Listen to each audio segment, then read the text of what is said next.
దీనిని భోజనంలో ఎవరైతే గ్యాస్ట్రిక్ సమస్యతో బాధపడుతున్నారో వారు భోజనం చేసే ముందు మొదటి ముద్దగా ఇది పెట్టుకోండి. జై శ్రీరామ్. అందరికీ నమస్కారం. ముందుగా మా తల్లిదండ్రులకు, గురువులకు, పెద్దలకు పాదాలు పెట్టి ప్రార్థిస్తున్నాను. దంచి సిద్ధం చేసి పెట్టుకున్నటువంటి సొంటి పొడి 1 స్పూను, పిప్పళ్ల పొడి 1 చెంచా, వాము పొడి కూడా 1 స్పూను వేశాను, కరక్కాయ పొడి 1 స్పూను.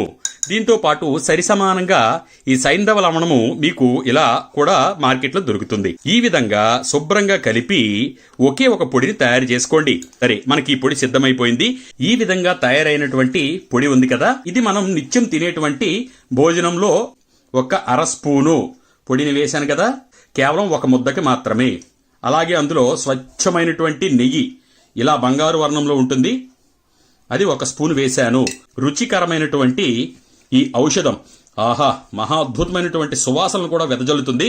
దీనిని ఎవరైతే గ్యాస్ట్రిక్ సమస్యతో బాధపడుతున్నారో వారు భోజనం చేసే ముందు మొదటి ముద్దగా ఇది పెట్టుకోండి. క్యారేజీలు పట్టుకెళ్ళినట్లయితే చక్కగా ఈ పొడి పట్టుకెళ్ళిపోండి. ఎవరైతే తింటూ ఉన్నారో ఇది ఆరోగ్యవంతులు కూడా స్వీకరించవచ్చు. ఈ విధంగా భోజనంలో మొదటి ముద్ద గనక ఈ పొడితో గనక మీరు తింటూ ఉంటే ఏం తిన్నా సరే అరిగేటువంటి శక్తి దీనికి ఉంది. మాంసాహారం సేవించిన వాళ్ళు ఉంటారు, వేపుళ్ళు ఎక్కువగా తినవలసిన పరిస్థితి ఏర్పడుతుంది. అటువంటి వారు కూడా ఇది గనక తింటూ ఉంటే రోజు మీ జీర్ణశక్తి మహా అద్భుతంగా పెరుగుతుంది.